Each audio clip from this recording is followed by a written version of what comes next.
একটা গান গাই মোর বহুত চেনা লাগুছি গলাটা দিদা। ও কাজল এপটে আবার কে তো চেনা লাগিবি কো দিদা? তুমি টিকে থালাটা ধরো তো, মু আসুছি। যা কিছু জীর্ণ আমার দীর্ণ আমার জীবন হারা তাহারি। এই গলা মোর বহুত চেনা, খুব। এই গলা রাঙা পিসির না? হ্যাঁ, রাঙা পিসির গলা। নিষেধে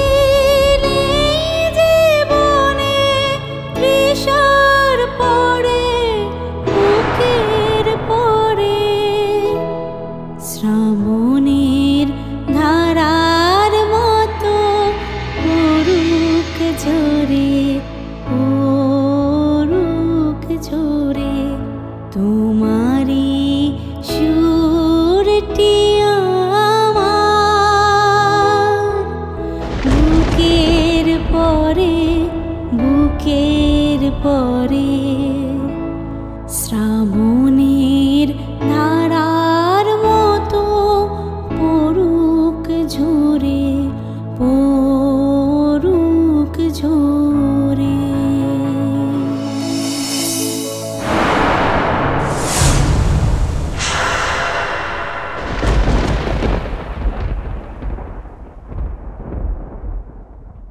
রাঙা পিসি,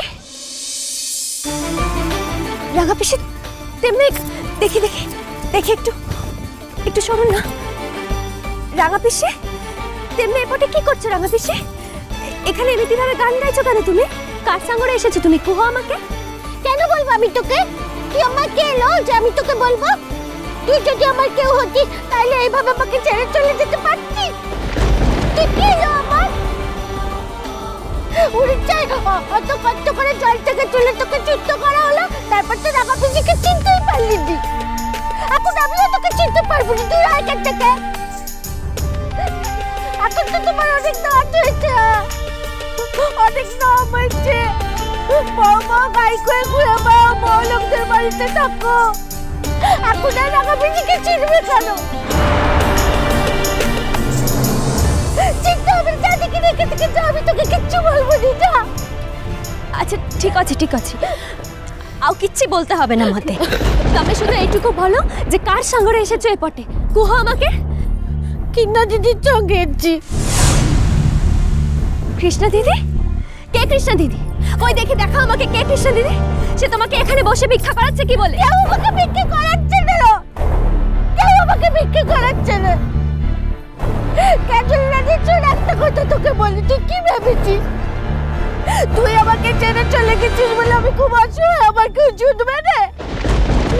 যে কোনো অসহায় মানুষের সঙ্গে না ঠাকুর একজন না একজনকে ঠিক জুটিয়ে দেয়।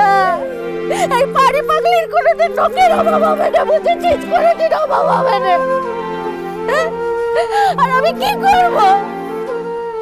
কোনো স্ত্রীর স্বামীর যদি কঠিন ব্যবহার, তাহলে কি করবে সে? বল দেখি আমাকে কি করবে? রাঙা পিসি, আমার টাঙ্কেলে করা হচ্ছে। রাঙা পিসি বলো কি হয়েছে? আমার টাঙ্কেলে কি হয়েছে? খুব কঠিন ব্যামো হয়েছে, খুব কঠিন ব্যামো। আটাচ্ছে হবে, ডাক্তার বলেছে আর কোনোদিনও ভারী কাজ করতে পারবে না, আগের মতো কাজকর্ম করতে পারবে না।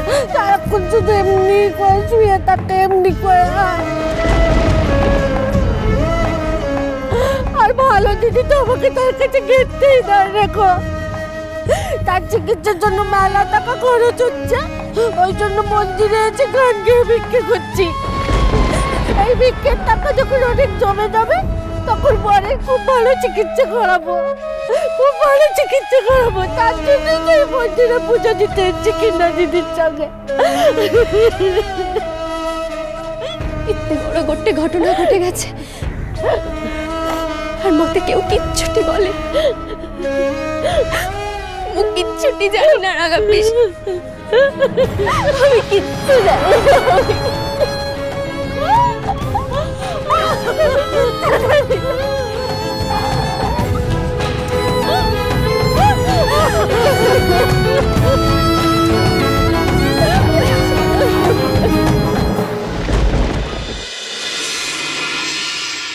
ছোট বৌদি, ওটা কে গো তোমাকে জড়িয়ে ধরে অমন করে কাঁদছিল? ও তো কাজল, আমার কাজল রানী ফারফারানি। ও তো আমাকে ছেড়ে চলে গেছে। হ্যাঁ,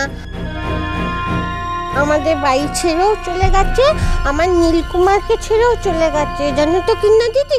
না না না না না না না, ভুল বলেছি। নীলকুমারকে ও ছেড়ে যায়নি, নীলকুমারই আমার কাজল রানীকে ছেড়ে দিয়েছে। হ্যাঁ। ও, ওর কথাই না বড় বৌদির কাছে কয়েকবার কানাঘুষো শুনেছি। আর বাপের বাড়িতে না অনেক কেলেঙ্কারি আছে বাপু। অমন করছো তো? শোনো না, বলছি ওই মেয়েটা যদি জেদ করে ছোটদাকে দেখতে চলে আসতো, তোমাকে পৌঁছে দিতে আসবে বলে কি জেদটাই না করছিল, কি হতো তাহলে? ও তো এসে বলে দিত যে তুমি আমার বাড়ি যাওনি, তার বদলে মন্দিরে গিয়ে গান গেয়ে গিয়ে ভিক্ষে করছিলে, কি হতো তখন একবার ভেবেছো? ওই সত্যি তোকে আমাকে গুনগুন গুনগুন করে কিল মারতো। হ্যাঁ, যা বলেছো। তুমি তো এইরকম বলে কিছু বোঝো না, তাই বেঁচে গেল। অন্য কোনো মেয়ে হলে না ওইরকম নিজের বরকে নিয়ে টানাটানি করলে দেখিয়ে দিত মজা। যাকে যাক, তুমি কিন্তু আবার এই সব কথা বলতে যেও না সবাইকে, তোমাকে বিশ্বাস নেই বাপ। না না না না না না, আমি কাউকে কিচ্ছুটি বলবো নিকো। তুমি আমার জন্য এত করলে কিনা দিদি, আর আমি কখনো বলে দিতে পারি? আমি কিচ্ছুটি বলবো না, কিচ্ছুটি না। হ্যাঁ, সময়কালে মনে রেখো, তাহলেই হবে।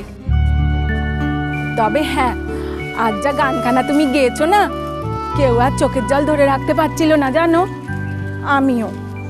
আমার গান তোমার ভালো লেগেছে কিনা দিদি? হ্যাঁ, ভালো লেগেছে কি মন্দ লেগেছে অত বলতে পারবো নি বাপু।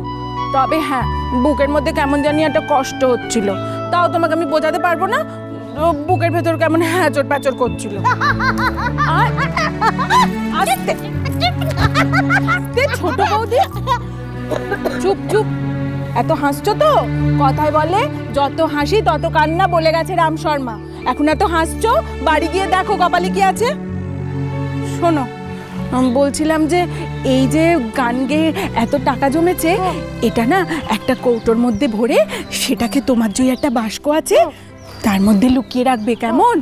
আর যখন এরম করে অনেক টাকা জমবে, তখন তুমি সেটা দিয়ে ছোটদার চিকিৎসা করাবে, তাই না? হ্যাঁ, কিন্তু কিনা দিদি, কবে আমার এত টাকা হবে বলো দেখিনি? হ্যাঁ, আমার বরের চিকিৎসা করতে তো অনেক টাকা লাগবে।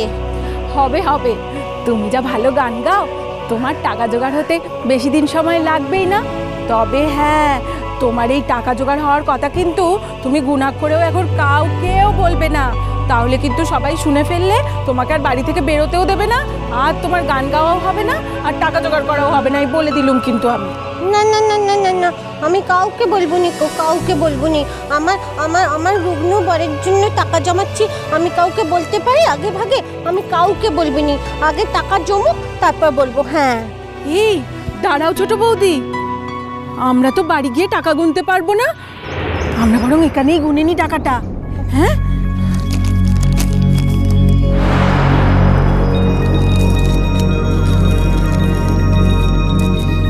এই দেখো কত টাকা জমেছে।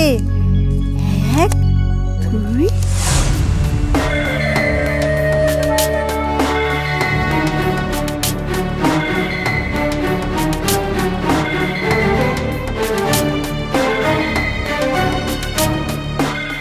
বাপরে, একবেলা গান গেয়ে এত টাকা! একবেলা গান গাইলে আর 1233 টাকা রোজগার হয়ে গেল। কিন্তু সব টাকা তো আর তোমায় দিইনি গো বৌদি, কিছু আমার জন্য আগেই সরিয়ে রেখেছি। তা না হলে আমার চলবে কি করে বলো? আমারও যে ভাড়েমা ভবানী, সংসারটা এই কটা টাকায় আর চলতেই চায় না।